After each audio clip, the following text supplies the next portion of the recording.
Bonjour à tous, aujourd'hui on va découvrir ensemble la fonction sum.si.ans sur Google Sheet. C'est la cousine directe de la fonction mb.si.ans, mais au lieu de compter les cellules qui respectent plusieurs conditions, sum.si.ans va venir additionner les valeurs correspondantes. Si vous n'avez pas vu la vidéo sur la fonction mb.si.ans, je vous invite à aller la regarder. En clair, cette vidéo va vous montrer comment faire plusieurs totaux intelligents automatiquement selon plusieurs critères à la fois. Voyons d'abord comment se construit la fonction.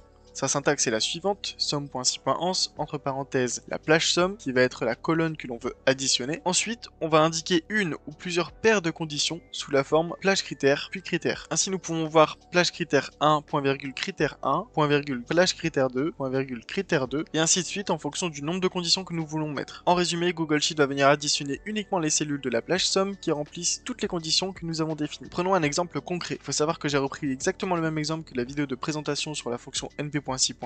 Ainsi, nous avons donc un tableau d'employés avec leur nom, leur département, leur statut, ainsi que leur salaire. On veut savoir dans un premier temps quel est le total des salaires des employés actifs du département des ventes. Pour ce faire, nous déclarons la fonction sum.si.ans, entre parenthèses la somme que nous voulons additionner, point virgule la plage de notre premier critère, ici C8 à C14 pour les départements, point virgule le critère, donc ici la vente, point virgule on va sélectionner la plage du deuxième critère, donc ici la plage des statuts, c'est-à-dire D8 à D14. Pour terminer, nous mettons le critère numéro 2, donc ici actif. Et une fois ça, nous pouvons clôturer la fonction en mettant une parenthèse fermée. Et nous obtenons un montant de 6800. En effet, nous avons Alice, Damien et Fabien qui sont tous les trois au département des ventes et qui sont actifs. Donc nous avons fait la somme des salaires des trois personnes concernées. Pour aller plus loin, nous allons reprendre exactement la même fonction tout en ajoutant un dernier critère qui va être sur le salaire. Nous voulons ajouter un critère qui fait que le salaire en question, donc ici cette plage E8 à E14, doit être supérieur ou égal à un montant de 2400, comme ceci. Ce qui nous permet d'obtenir un total de 4900. Nous obtenons 4900 € puisque nous avons seulement Alice et Fabien qui ont tous les deux un salaire supérieur ou égal à 2400 €, qui sont tous les deux dans le département des ventes et qui sont tous les deux en statut actif. Pour résumer, la fonction sum.si que nous avons pu voir dans une autre vidéo additionne uniquement selon un seul critère et cette fonction que nous venons de voir, sum.si.ans, permet d'additionner selon plusieurs critères. Et voilà, vous savez désormais utiliser la fonction sum.si.ans pour additionner automatiquement des valeurs selon plusieurs critères à la fois. Merci d'avoir regardé cette vidéo, n'hésitez pas à vous abonner pour suivre davantage de contenu sur Google Sheet sur la chaîne. Moi je vous dis à très bientôt pour une autre vidéo.